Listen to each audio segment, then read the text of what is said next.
For the most updated version of the Glyphs RPG blueprint, tokens, accessories and resources, please visit www.glyphsrpg.com. Also visit 2ddice.com for our internationally popular D20 RPG coins and our other masterful coin works. Welcome to Chapter 19. We're going to talk about vehicles. It's a chapter in the blueprint. Now, I just want to say real quick, this is one of those chapters that on the surface appears a little bit more complex and intricate than other chapters in the book. When in reality, it's actually quite simple in practice, but because in Glyphs, and with vehicles in particular, you're going to see, we break down everything to its most base components for you, the architect, to rearrange how you see fit. It looks like there's a lot to take in, but in reality, I think it's actually quite simple once we actually do it. So for one, I'm going to try to slow down a little bit. I know I tend to talk quick and kind of move pretty quick because I'm really busy and time is limited. So I will try to slow down a little bit, and I'm also going to break it up into two main segments. So first, we're going to go over the basic mechanics and components of vehicles, and then we're going to actually do a quick demo of how to build one from scratch. So let's get into it, shall we? So here, first section, we have vehicle specs, okay? So we got a couple pages of specs that we look at here. So we have size, vehicle class, velocity, design, and price tag. So let's take a look at those real quick. First, let's take a look at size. I want you to notice something. So see here on the left, we have our size ranks from SS to M all the way to LLL. Now, those are pertaining to vehicles. I know you see these a lot. SS to LLL can mean something, again, based on the context. So if it's an object, it may have one value. Vehicles, this is what's relevant. If you're talking about race types and monsters, they may mean something differently. But in this case, we're talking about vehicles here when it comes to sizes, okay? So here on the size chart, you'll see what the sizes roughly represent dimensionally. That gives you some examples here, okay? So an M-size vehicle, for instance, will be roughly about the size of a standard car, truck, or a glider. So if you can visualize that as an example. Now, over here to the right, in the dark lettering, you will see what the vehicles can inflict damage-wise if, for some reason, the vehicle is used as a weapon. So if you want to run somebody over, basically, that's essentially what that translates to here. So as an example, let's take a look at a car, okay? A regular car, a medium-sized vehicle, right? Okay, that will inflict T5 LHP with per miles per hour in motion. So for every mile per hour that it's moving, you multiply that by T5. Okay, very easy way to kill somebody if you're looking at vehicles as weapons. Okay, that's what that part means. Okay, next we have class. So in Glyphs, there's 4 types of vehicle classes that we recognize. Okay, we look at terrain vehicles, sky, water, and space. So terrain, cars, motorcycles, anything with wheels, pretty much anything that drives on land. Sky, helicopters, airplanes, gliders, all that stuff, airships. Water, your boats, submarines, all that stuff. And then space, we look at different types of spacecraft. So again, these are just general categories, and from those categories, you derive vehicles from their basic properties, okay? So next here we have velocity. Now in Glyphs, we look at vehicle velocity for 13 different ranges, from 1 all the way to 13. Now, here you'll see that it's defined as the maximum rate of speed that the vehicle can travel from least to most. So 1 being the least, 13 being the most, right? So here there's 13 velocity ranges that we look at. So here, as an example, a vehicle with a 1 velocity ranking can go anywhere from 5 to 15 miles an hour. Okay, so each number is a range of speeds. Okay, because this is a game, we try to simplify things and condense them into different classes. That's essentially what this does. Okay, as an example, a vehicle with a velocity of 3, right, can go 55 to 100 miles an hour. So that's what these numbers mean here. Okay. Design, let's look at that real quick. That simply just has to do with your vehicle's body, structure, and internal part components. So essentially, I wrote this here, treat the vehicle's design as vehicular interpretations of armor, of skeleton, and of vitals, basically. That's essentially how we're going to look at vehicles from a design and damage standpoint. Okay, that's what we're trying to say here. Price tag. Now, price tag, very important. So let's talk about that real quick. Now, the default pricing of a vehicle is based on its velocity, mileage, horsepower, size, and any additional features that you add to that vehicle, okay? So pricing is calculated by multiplying its base value by the additional number of metrics that are higher ranking than the vehicle's base metrics, okay? And then, of course, like we do in Glyphs, we convert our results into bits, because bits, as we all know, are our universal currency mechanism from which we derive everything else, okay? So here's a quick example here below. As example, we have a bike, okay, and the base metrics yield a velocity of 1, a mileage of 20, and a horsepower of 1, okay? And we're going to talk about the other metrics here in the next page, so I didn't miss it. I'm just showing you here, okay? So those represent its base metrics for that particular vehicle. So as you'll see later on in this chapter, those equate to a moderate value. So moderate is what? How do we get moderate? We've already talked about that in the value section of the currency chapter, right? Simply flip or spin the token 3 to 4 times, cross sum your results, and that's your bit figure, okay? Now, in this example here, down below, we have upgraded metrics. So let's say you have a much better model of the bike. The bike is souped up, it was a superior model, right? Okay, so that gives it a velocity of 3, a mileage of 50, and 2 additional upgrades that are included in there. So it's all said and done, you've got a new value of moderate times 2. Okay, so basically moderate times 2 means take the moderate value that we just did a second ago and just multiply the bit value by 2, and then you can convert it into a currency. So that you're going to see as we get into different aspects of the game, you may see a lot of values that have multiplication next to them, which we did not cover in the currency chapter because we're just covering the basics. So here, moderate times 2 as an example simply means the moderate value that you generate from the token and multiply the bit value by 2. Okay, that's all that means. And then you can create your currency from there, currency value. Okay, so now let's get into page 307 of the vehicle specs metrics. We're going to talk about mileage, horsepower, features, flip, maneuver, and maintenance for the vehicle. Okay, so mileage. All we're talking about is how many miles or length of time a vehicle can operate per each tank of fuel. Okay, now, I do know that some vehicles, may try right power source depending on what setting you're playing, but that's what we're looking at with mileage. Okay, and then horsepower.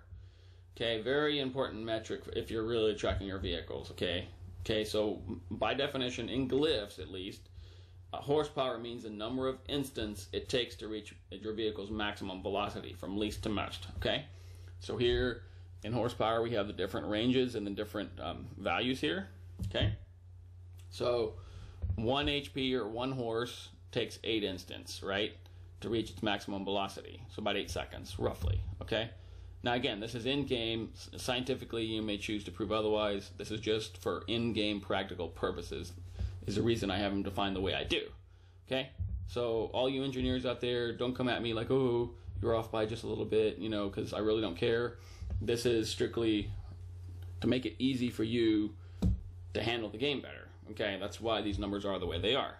So having said that, let's take a look at example, an HP value of 4. Down in here, okay? So 4 means that's an engine from 201 to 350 horsepower. So a nice high performance engine, right? So that's going to take about 5 instants to reach maximum velocity.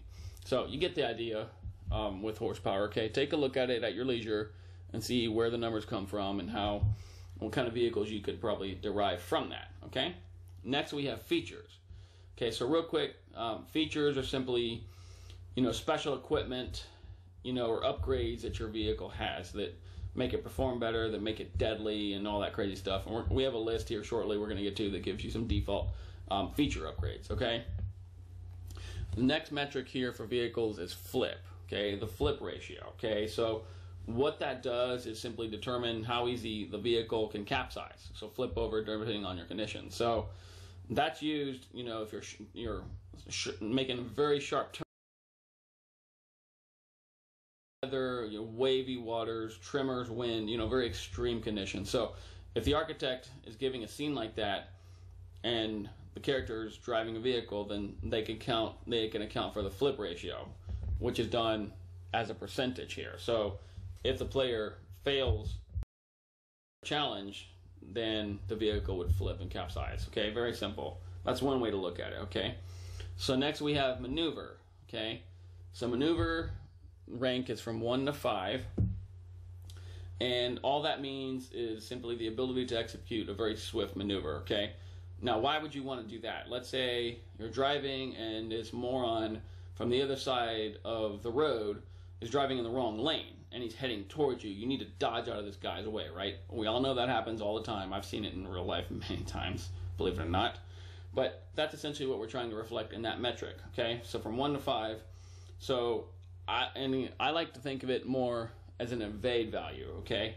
So if you go to evade, you could treat those numbers as sort of a score towards your evasion attempt if the architect wants to use that, or he could simply do it as a skill check. Again, depending how the architect wants to run the game, then that's how it would be used. But for all intents and purposes, the maneuver value is basically regarded as sort of a modifier bonus towards your evade attempt if you're going to use it that way. Okay? Next, we have maintenance on the specs list. So all that means is the difficulty in maintaining or repairing the vehicle. Okay? Now, somebody who wants to repair a vehicle generally should require a lifestyle vehicle skill pertaining to the same vehicle class, or the engineer's mechanic skill rank from 1 to 5. So again, depending on what setting you're playing, what character, that character, what we're trying to say is they should be qualified to repair and maintain that particular vehicle. So take a look at that here real quick, but that's all we're trying to say here, okay? So now let's scroll down to page 308 here. We're going to talk about the owner's manual real quick. So operating a vehicle, let's talk about that. Who can operate a specific vehicle? Okay. So first of all, the character must know the skill that's pertinent to that specific vehicle type in order to operate it. Okay. Now, depending on the vehicle's complexity, and then the architect can definitely step in and choose them to choose to make them have a higher skill rank to be able to operate it, right? A lot of vehicles out there can be really complex and require a lot of training and study to be able to handle. That's what we're trying to reflect here, okay? Now, the architect should subject the character to a skill set challenge to initially use the vehicle, and also at random during a real-time situation to see if the character loses control of the vehicle, okay? Or maybe incurs a moving violation. So let's say your character's driving along, right, and everything's going great, but the architect wants to throw a curveball at him. So he'll say, make a skill set challenge using your driving skill. And if he fails that challenge, then guess what? You could say, oh, guess what? You were going over the speed limit, and the deputy on the other side caught you speeding. Ah, I got you.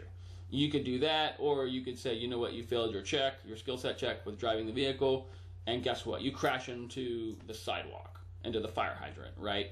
There's a whole different ways you can interpret that. Again, it is very case sensitive, but that's essentially what we're trying to say here. So, moral of the story is to operate a vehicle, the character must be qualified and trained properly, but also, you know, it's not bad to randomly do a skill check with that in the middle of the game. That can definitely change things up quite a bit, okay? Next here, let's talk real quick on vehicular damage, okay? So, what are the parts of a vehicle? Like we talked about here in the structure chapter, races and, you know, characters have tissue, skeleton, and vitals, right? Okay, with vehicles, it's not all that different, okay? So focus here in this section here for me, please. That'd be awesome. So here, let's talk about the vehicle's body. So, you know, the overall exterior facade of the vehicle, lights, accessories, and even windows, right? So let's see. So for body, should the vehicle's body sustain damage, it tarnishes the vehicle's overall appearance with scathes, dents, cracks, right? I'm sure some of that's happened to you. I'm sure in life, some people maybe they've got their vehicle dented up, they hit somebody, they get a rock thrown at them, right?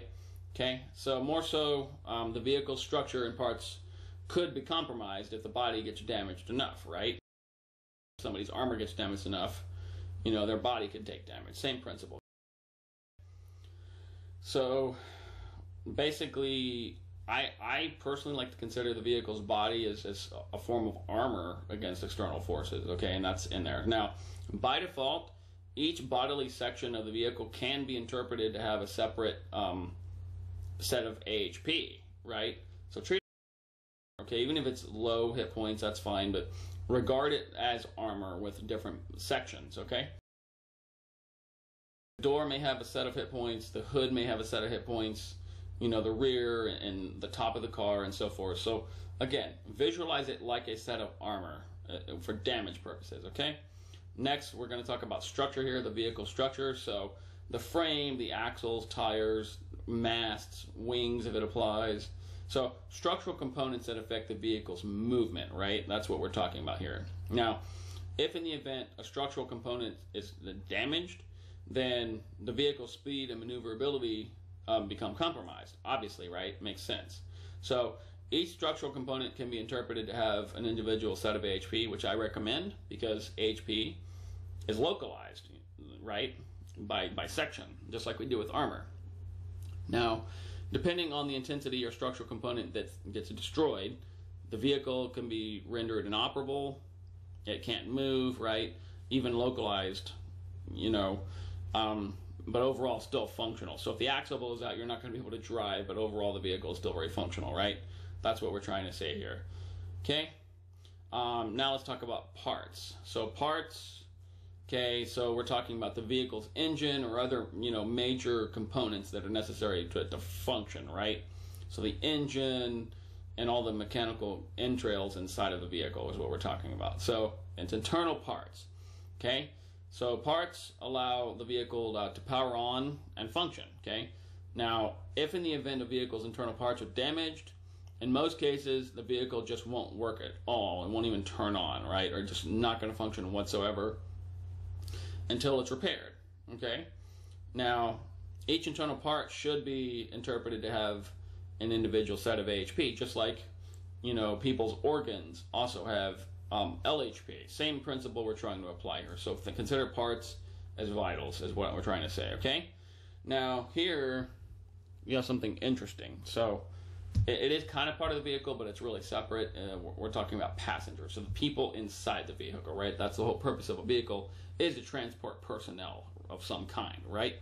So anybody riding inside the vehicle. Now, all passengers who suffer a collision with another moving vehicle or with a stationary object, by default, here, will suffer 1 MKS to their skeleton and vital organs per miles per hour from each vehicle or object worth of shock damage, okay, inflicted by blunt force trauma.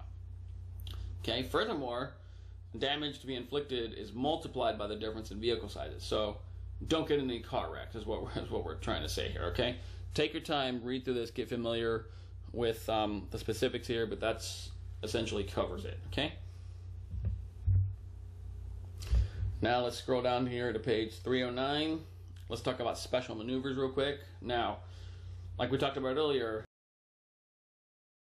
ranges from 1 to 5 in ascending order. Now here I put 0 to 5 and some of these down here to account for those that are unskilled, which has a value of 0, but that's essentially what we're looking at. 1 through 5 is novice through master. 0 accounts for unskilled, okay? Just want to point that out to you. So each numerical value in this case represents a degree of skill in a particular vehicle subclass required to be eligible to maneuver the vehicle in challenging circumstances. So like I talked about, from unskilled to master, right? 0 to 5, okay? So by default, difficult maneuvers are considered to have a worthy difficult level to overcome, but as always, the architect can choose to modify that in favor of the current challenge. But by default, if the architect says, hey, I want you to make a skill check when you're using your vehicle, that challenge should at least be worthy, okay? And we've talked about that earlier in the skill chapter, okay? Now, real quick, let's talk about maintenance and repair, okay? Something very important for those of you that are time conscious, okay? So a vehicle's maintenance value, like in maneuvering, is 0 through 5, okay, in ascending order. So due to varying vehicle complexities, each numerical maintenance value represents a degree of engineer skills in mechanics. So if you got an engineer character skill, okay, or a character who has, you know, the relevant skill in maintaining the vehicle, that's fine too. They need to have that skill level to be able to repair that vehicle. Okay, so in this case here, we're looking at the mechanic skill. That's required to be qualified to maintain or repair the vehicle. Okay, so let's see. Now, with maintenance and repairs, we look at them as 3 types. Okay, so the 3 levels. First, we have routine, which has a numeric value of 1 and has a difficulty level of simple. A minor repair would have a level 2 numerical value, which is a default difficulty of moderate. And major damage is a difficulty of worthy, numerical value of 3. So routine maintenance would be something like, you know, an oil change, fluids, a very basic, you know, routine work done on the vehicle. Minor repair and work would consider what I would consider, you know, body damage, dents, scratches, broken glass, things like that. Okay? Now, finally, major damage, you're talking about serious damage to the body, the frame, and the vital components. So these here are difficulty challenges that affect whether or not the guy can repair the vehicle or not. Okay? Now, here, take note of this section here. We're going to talk about time real quick. So if you want to calculate the time that it takes to fix or maintain a vehicle in regards to hours, okay, simply divide the character's skill level, so 0 through 5, okay, or 1 through 5, depending if you're going to treat it as unskilled or not, by the routine, major, or minor or major value, so 1, 2, 3, okay? So you see here, we have the skills and the ranks listed here, it's right there. So, as an example, you have the character vehicle skill is 4, okay, so he's a professional. The repair is minor, which has a value of 2. So you'd simply divide them together. The estimated repair is 2 hours. That's how we come up with this. So again, you're not going to use that very often, but if you got, you know, a party that's held up because of the character's vehicle that got damaged and you want to know how long it's going to take, that's what you look to, page 309. Okay? Now let's scroll down here. Page 310. We've already mentioned this briefly, the flip ratio, okay? So flip ratio, this assumes you're not going to treat the challenge as a skill challenge. Let's say you have a character that's got to dodge out of the way, right? And instead of telling them to make a skill challenge with that vehicle, you can simply use the flip ratio mechanic. So spin for percentile, right? And if you have between 10, 20, and 30, depending on what the value is for the vehicle, and if they fail, the vehicle flips. If they succeed, then they maintain control of the vehicle. That's all that's trying to say, okay? And finally, on page 310, we have a simple chart that explains horsepower and speed in a more visual manner, okay? So like we've talked about earlier, a vehicle's horsepower ranking determines how fast a specific velocity range can be reached. So horsepower ratings range from 1 to 8, like we've talked about, okay? So that represents different strengths and engine quality, right? Some more powerful propulsion systems reach faster speeds in the least amount of instance. So this chart here will describe that for you in detail. So let's say you have a vehicle with a horsepower rank of 3, right? Here at the top of the chart, you have miles per hour. Here you have the speed ranks that we've seen, but on top, an estimated miles per hour, right? So a vehicle with a horsepower rank of 3 will take 4 seconds, for instance, to reach 50 miles an hour. That's essentially what we're trying to say here. So again, I don't expect you to use this all the time, but if you're in a situation where you have to calculate that, you know, for a number of reasons, there it is for your reference, okay? So we're almost done with this section here. Now let's just scroll down and talk about vehicle features, okay?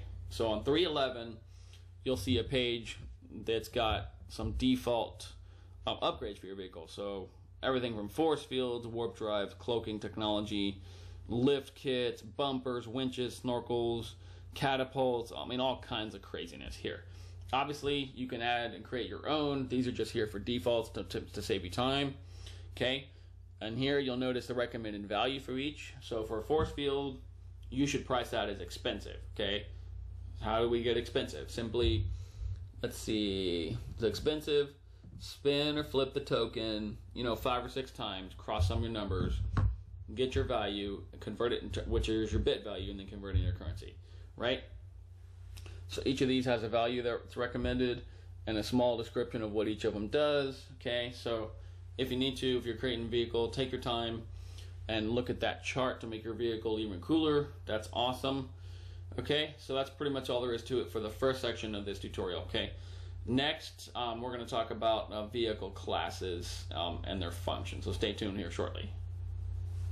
In this next segment of the vehicles tutorial, we're going to take an overview of the vehicle classes that we recognize in Glyphs.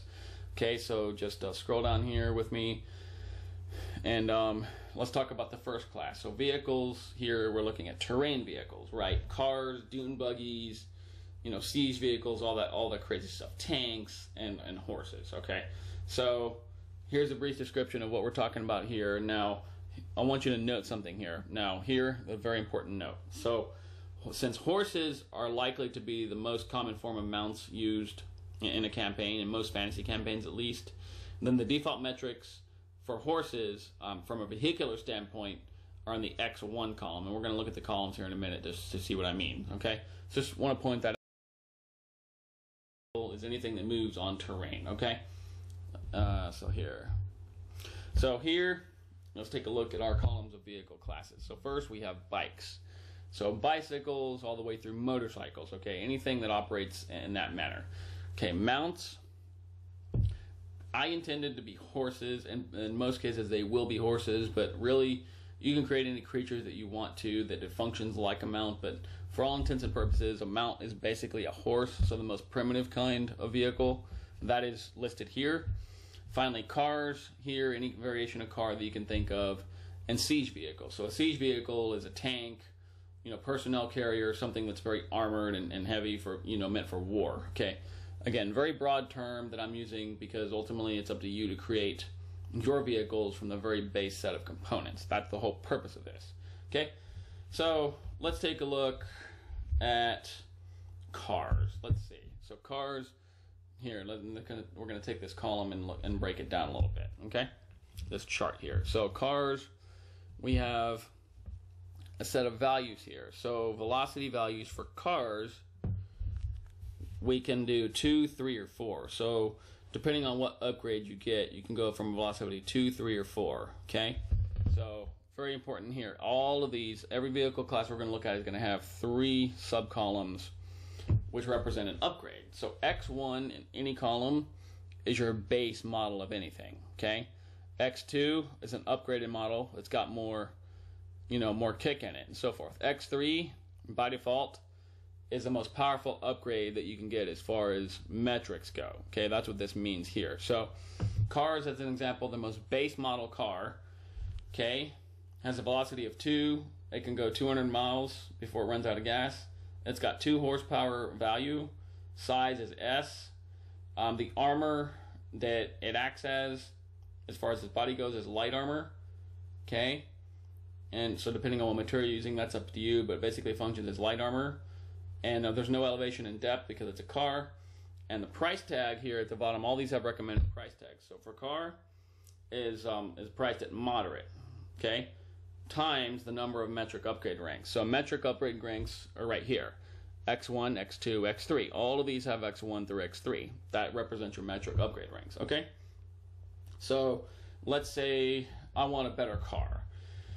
And I want to go with X2. So that's the next level up from the base model, right? So X2 would have a velocity rank of 3, a mileage of 300, horsepower of 4, size would be medium, so a nice medium-sized car. Okay, armor, you could equip it with middle armor, so armor that functions as middle armor, like we do in characters.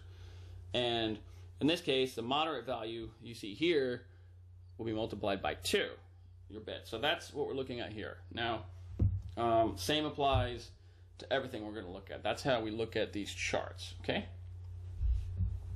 So that's cars, like I said, siege, everything from tanks, personnel carriers, you know, minesweepers, all the crazy stuff you see in movies, right? So here, let's take a look at mounts real quick. So a mount, by default, like I mentioned earlier on in this section, your average horse is going to be an X1 column. So it's going to be a velocity of 1, mileage, it can go about 20 miles or so, right? Horsepower 1, because it's 1 horse, right? Size, I have it listed as SS, and there's no armor, obviously no elevation or depth, because it's a horse, it's a terrain animal, right? So no armor, unless of course your character gives it armor, but by default it's a creature, right? And there's your value there. So just want to point that out with you real quick as far as some of those underlying issues with terrain vehicles.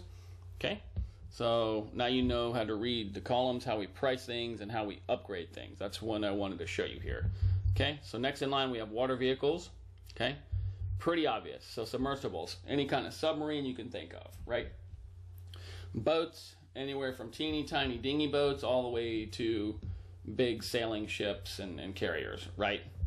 That's what this is. So again, factor in your columns here to guesstimate what its values will be based on the columns here. So a runner is basically like a jet ski, anything that you glide on water with, right? And then finally, destroyer. Destroyer is basically the largest vessel imaginable on water, okay? So an aircraft carrier, you know, a Navy destroyer, you know, anything you can think of that's going to be massive in size, and it's designed to just wreak havoc on the seas. That's essentially what we're trying to illustrate here. So obviously there's going to be the most expensive vehicles and some of the strongest, right? So you already know how to read the charts. Just want to point these out to you real quick, okay? Use your imagination. Next we have sky vehicles, okay? So helicopters, drones, right? Up in here, gliders, you know, hang gliders, stuff like that. And airplanes, fighter jets, all that stuff in here, and airships. So blimps, you know, dirigibles, anything of that nature goes in here. Again, each air vehicle has its own triple column setup that shows you the different upgrade models, okay, just like we've talked about earlier. Everything's here. And finally, space vehicles, one of my favorite. Now, let me go back here before we move on. I want to skip something. See, I am getting ahead of myself here. I'm sorry, I don't mean to do that, but I am busy. So here, let's take a look at water vehicles real quick. So water vehicles, we got all our metrics here. Now, if you'll notice here on the, it'll show you how deep the submersible can go here. Just want to point that out here. So a base one, an X1 submersible can go down to about 1,000 feet. An X3 can go down to about 40,000 feet, okay? So pay attention to these columns here because some of them will change a little bit based on the class, okay? I just wanted to point that out here. Now, here with sky vehicles, before I get on to space ones, same thing here. Elevation, okay? So helicopter, the base can go to about 10,000 feet all the way to 24,000 feet for the most upgraded, okay? Planes, anywhere from 13,000 feet all the way to 80,000 feet, okay? And again, these numbers, feel free to tweak them at your leisure depending on what you know or what you need, but by default, this is what we're looking at here, right? So just wanted to show that to you here before we get into space vehicles, okay? So space vehicles, really cool stuff here. So scouts, pods, Voyagers, and motherships. So your scout is your mid-size, you know, fighter or reconnaissance type vessel, okay? It's pretty frequently used. A pod is more of an escape pod or an escape vessel, a very small craft, right? A Voyager is a very large personnel carrier, you know, meant to explore different worlds and different settings. So this is going to be a pretty well used one for a lot of settings here, your Voyager type craft. And finally, your mothership. Okay, that's basically your civilization, your artificial civilization in the middle of space, right? This mothership can transport any other ship, pretty much anything to different parts of the universe. So keep these principles in mind when you're creating your vehicles. Now, here, let's look at these. So velocity, you'll notice it changes here. So elevation, we're not so concerned with because we're in space, but here velocity with space vehicles is affected whether it's in space or whether it's flying in the air on a planet. So take a note here at your velocity columns here for each of them. So as an example, let's look at the scout vehicles, right? Your fighter jet, your fighter planes, right? And so forth, you know, your X-wings, maybe something of that nature. So in outer space, in the vacuum of space, it has a velocity of 8, or if it's flying on a planet with air, right, it has a velocity of 6. So the velocity here is affected depending on where it's flying. Just wanted to show you that real quick. Okay, now that's pretty much it for the metrics pertaining to vehicles. I think we've had pretty in-depth look at it. Okay, I know I am moving a little quick. I am trying to go slow, but really it's pretty simple stuff. You just have to make sure you're reading the right column and plugging in the right values. Okay, pretty straightforward. Now let's move on to the final segment of the video, the vehicle tutorial. We're actually going to build a vehicle from scratch. Okay, so stay tuned. So in this final segment of the vehicles tutorial, we're just going to build a very simple scout fighter ship. Something reminiscent of something you might see in Star Wars. Okay, it's a very versatile design, very agile in space, and pretty popular. So let's try to build something like that. Again, I know I threw a lot of metrics at you during the chapter. I know it seems like a lot, but in practice, once you understand the numbers and the metrics, it's very simple. All you do is plug and play. Okay, so for vehicle type, something that you might see that you consider a starfighter would be a type C vehicle. For space, okay, and yes, my handwriting is horrible. That is my real handwriting. Okay, I do apologize for that, but it is what it is. Okay, velocity.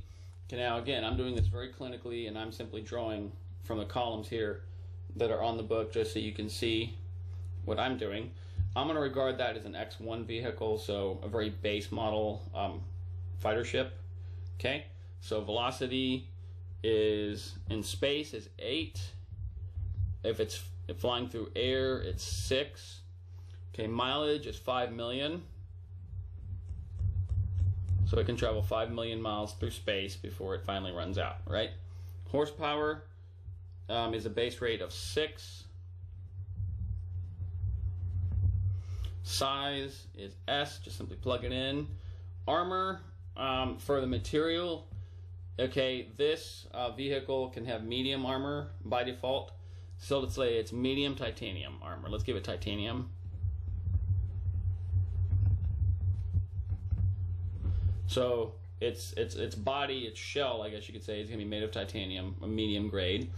And titanium, if you look at the armor section, by default for medium is 82 HP and has a resilience value for titanium is GT3.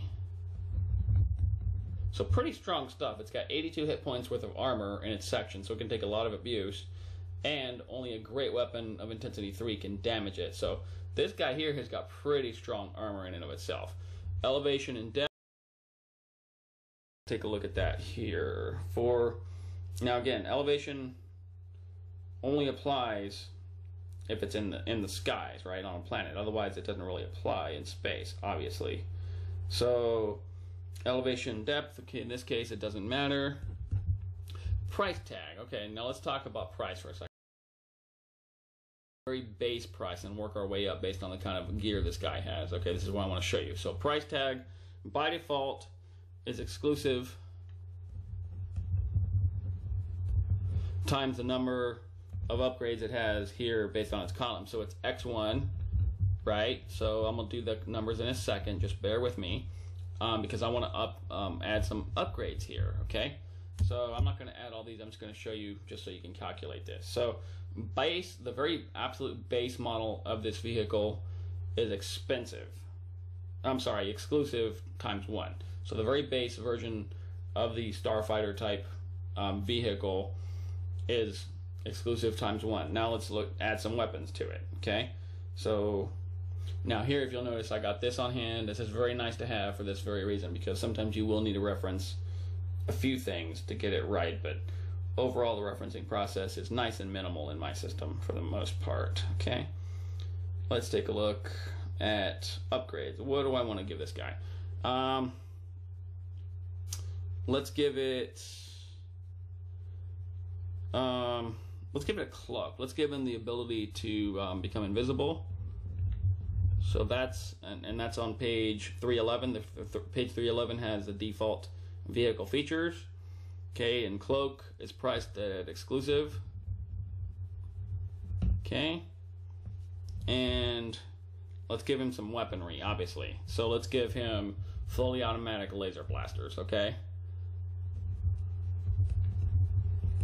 Now, at your leisure, you can put the own stats here for what the weapons do. I'm just showing you very clinical here for pricing purposes. So weaponry should start off as expensive.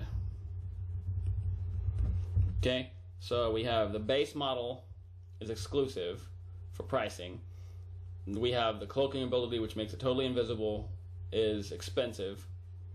Okay, I'm sorry, exclusive. See, my handwriting does suck. And the laser blasters are expensive. Okay, that's essentially how we're going to price this thing for a total value. So exclusive, first let's do that part. So we're going to spend the token here to determine value. Again, I'm doing this randomly just for illustration purposes. So value, let's see, exclusive, we're going to do flip the token 7 times. Okay, so 1, and read the digits. So 0. Let me write that here. I'm just going to write this over here, just somewhere to write. And then spin. Okay, 4. Okay, 1. I'm just moving quick here just to illustrate. Okay. 2. Let's do it a couple more times. 6. Let's give it a better spin here. Nice random. 2.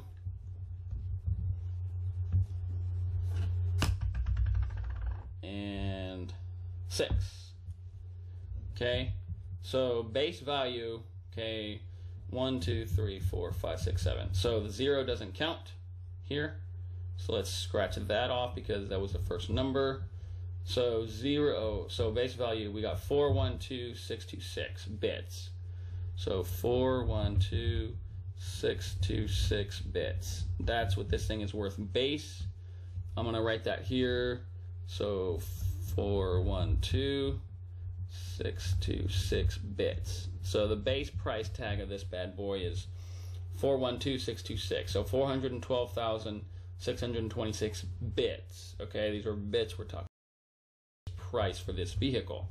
Now we got to add in to consider its cloaking ability and its laser blasters, which are a nice upgrade. So exclusive, once again, let's see. So again, 7 to 8 times. Now let's see. We're going to do this here very clinically. I'm just going to go quick because we are running out of time. So we're going to do for the 8. Okay. 6. Okay. 0. Okay. It's a little more upright. Let's go 6. And again, you might want to spend a little better. I'm going really quick here just for illustration. 0. Nice little randomization. 2. And let's do it one more time. Again, this is for the cloaking ability. Very expensive stuff, right? And 6. So the cloaking ability costs me 8, 6, 0, 6, 0, 2, 6. Oh, so that's a lot more expensive. See, because the randomization can change a lot of things. Okay. So that's 8,606,026 bits for the cloaking mechanism. So suddenly something very base can become a lot more expensive just because of its ability to disappear. That's why this is so important when you're looking at pricing, right? Now, one more thing we're going to add is laser beams, right? Okay, so let's just say that those are expensive, just for the sake of doing this quick. So expensive. We're going to flip the token 5 to 6 times just because this is quick and clinical. We're just going to do it 5 times. So for the laser beams, we've got to price those. So we're going to do 6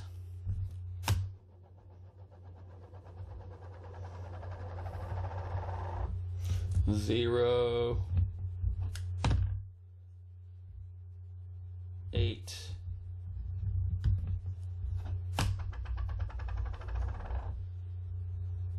7 and say 2. Okay, so laser beams are going to cost 60872. So laser beam components for this vessel are going to be 60,872 bits. Okay, so now we have the base value plus all the upgraded value here we have to factor in to become a total price. Okay, now again, I'm only showing this for clinical purposes just so you understand how we get value for vehicles and how everything breaks down. Now, it is a good idea to, if you're going to build vehicles, do them before the campaign starts. Have a list of like 3 or 5 vehicles that are pre-built so you don't have to spend in-game time generating them on the fly, because especially when it comes to value, it can be a little more time consuming, but as an architect, you're supposed to have pre-made content anyway, so that's my argument to that. So if you're going to have a campaign where vehicles are important, take some time aside, and instead of just making a bunch of monsters and cool powers, make sure you spend a few time, which a lot of people forget to. They don't care about vehicles in a lot of cases. Spend some extra time and make 3 to 5 vehicles that are readily available for you, okay, to prevent this from happening. But I'm just showing you here so you understand how things work. So now that I've covered that, let's see what this thing is actually worth. So get your calculator out, okay? And we're going to do some math. So the base value is 412,626, right? Plus 860,602,6, right? Plus 60872. 1,079,524, okay, for this vessel, again, largely because of the upgrades that greatly threw that off. But again, that's why it's important to do this so you know what a vehicle is really worth. Okay, what if those weapon systems get stolen or destroyed? Guess what? The vehicle suddenly becomes almost worthless, right? So we're gonna add these total together in bits. So in bits, here your total, and again, I know this is messy, I'm just showing you how I'm doing this. This vehicle is 9,079,000, so 9,079,524. So 9,079,524 bits. So if you wanted to convert that into dollars, okay, hypothetically, divided by 2 or whatever your currency is. So in dollars, this vehicle is worth $4,539,762 dollars. So $4.5 million for one of these guys is what that comes to. Okay, so I mean, really, that's pretty much all there is to it when you're making a vehicle. Okay, pretty straightforward. Again, I know it looks like a lot. All the metrics are actually the easiest here, but as far as value goes, it's nice to do that ahead, because if somebody wants to buy a vehicle or sell their vehicle for scrap or sell it to the the village chop shop guy, you're getting your money's worth. Okay, that's the whole purpose of doing this little exercise here. Okay, now one more piece I'm going to show you very briefly is the randomization of vehicles. Now let's see, on page 323 and 324 there are some options you can use to randomize some of the. Those are there for your leisure. Okay, all you do, again, like we always do, let me just move this aside so we don't get mixed up here. Let's just set this here. Okay, so let's say you want to randomize some elements of your vehicle. Okay, so what you're going to be doing? Okay, I just spun my token and I chose fire. So this is a space vehicle. Okay, it's on page 323, showed you that. Now I need to find out which specific type of space vehicle. So I'm going to spin it or flip it again to randomize. And guess what? I got carbon, actually no, I'm not looking at element glyphs. In this case, I'm looking at states glyphs. So the square is a mount. No, I'm sorry, space vehicle. So let's see. Yeah, so let's see. What do I want to do here? Oh, I'm sorry. It's a pod. Yeah, so space vehicle, we determined that. And then states glyph tells me it's a pod, as you can see here. So very small escape craft. You could just randomize it that way very quick. Okay. Now, on step 3, if you want to go deep into randomization, it's a little more intricate because you're dealing with numbers, which they have to be divided into sub-ranges because there's so many possibilities. And that can be a little bit more complex, but it is there for you. So, as an example, on step 3, if you're following me on page 323, let's say you have a car, right? And its potential velocities are velocities 2, 3, or 4, okay? So if you're randomizing that, a velocity 2 would have to fall between digits 0 and 4, okay? So let's see, let me randomly spin that, okay? What digits do I get? I just got a 9, right? So a 9, digits 8 through 9 would be a velocity 4 according to that example. So again, that's if you need to randomize numbers. It can be kind of complicated, but it is there for you. But randomization mostly should have to do with physical features, okay? It makes things quicker. Okay, randomly. So what is this vehicle's purpose, right? So I know it's a space vehicle. What is this purpose, okay? So let's spin, and we're going to look at the function glyphs to define its purpose, okay? So here, I've got the wrench. So that's a skill set vehicle. So you could say that this is a pod, a very small space pod used to transport equipment or medical equipment, you know, something very skill related in nature. That's essentially what we're doing here just by using the clues, okay? So again, it's up to your imagination how you interpret it, but just right there I did it right on the fly just by using the clues, okay? And then page 324 you can get deeper into vehicle accents and colors and all that cool stuff if you want to. That's great. So let's say, what is this guy's color scheme, right? Okay, so here the states glyphs you're going to look at is stripes. So this vehicle has some stripes on it. Okay, what color? Well, if you want to know the color, then use your OmniGrid to determine that like we've done, and you can just go from there. So again, take your time with this system, especially this chapter, to make sure you understand at least the basic metrics. And by now you should really understand how to get value out of things, value and wealth when you're talking monetary calculations. So that's pretty much it.